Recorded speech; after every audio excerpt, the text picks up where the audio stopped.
I like one too early. Oh. Anyway, back to the intro. What if I spit on your tune, I'll boss it.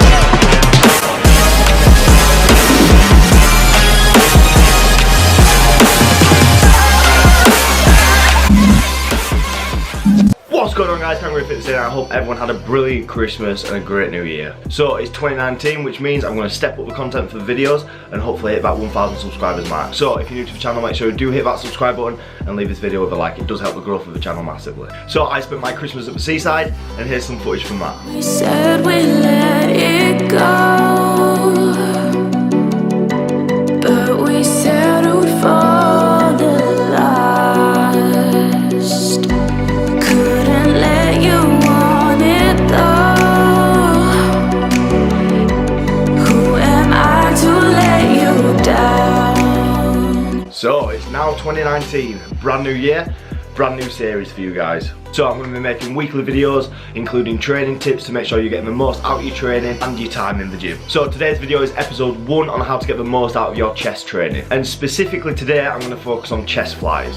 So a lot of people do the fly movement just because they can feel the massive stretch in the chest, and obviously they think it's going to massively benefit them. But there's a little tweak that you can actually make to the fly to make sure you're actually getting the most out of it. So typically people will do it with dumbbells, and I'm not a massive fan of it. Although you can feel the massive stretch in your chest, it actually puts your shoulder at a little bit of a risk of injury, especially with the dumbbell. So I'm not a massive fan of using flies in your workout anyway, just because typically it's hard to work around 60 to 80% of your 1 rep max if you're working for hypertrophy. And combined with that, having a dumbbell and elongated position, it puts your shoulder at a little bit of stress. But if you're going to continue to use flies in your training program, there's a little tweak you can make crossing over from dumbbells onto the cables to make sure you're getting the most from the exercise. So typically with the dumbbells, if you imagine, as you're bringing the dumbbells up, you can feel the stretch on your chest, but when you get to the top position, most of the weight actually goes onto your shoulder joint and it brings attention away from your chest.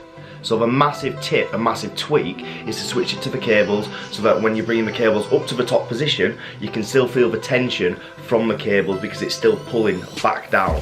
Even when you bring it to the top position, your chest is still under a little bit of stress because of the cables. So with the dumbbell, the strength curve will massively drop as you get to the top of the motion because the activation decreases from your chest. Whereas with the cable, the strength curve remains high throughout. So I'm a massive advocate of time under tension, especially with bodybuilding and hypertrophy training. So if you can imagine having the muscle under tension for a lot longer periods of time, surely you're going to recruit more muscle fibers, increase that metabolic stress and increase your hypertrophy rates. And because it's an isolation exercise, you don't really need to be going too heavy, so you can extend the reps to 12 to 15, decrease the weight load and just focus on that metabolic stress. Again, decreasing the weight load is going to reduce the risk of you injuring your shoulder. You can also do this exercise on a flat bench, but a lot of people actually struggle with the development of their upper chest, so having it on an incline does actually work the upper chest a little bit more. Here's a little bit of footage from the session. Stop calling my phone, I've been iced out. All of my young, turn the lights down, cause I'd rather be alone. Run the sound loud, cause I'm about to fucking blow now.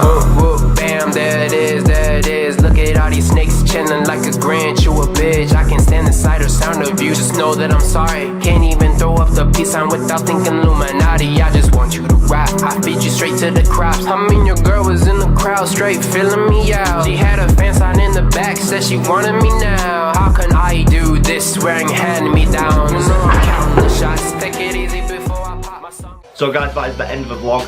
Make sure you do include this in your training and leave a comment below whether you found it to be beneficial and whether you found it to be useful. When I first started, I found a massive burn in comparison to using dumbbell flies when I switched over to the cables. So once again, if you're new to the channel, make sure you do hit that subscribe button to stay up to date with future videos. Leave this video with a like, and I'll see you next time.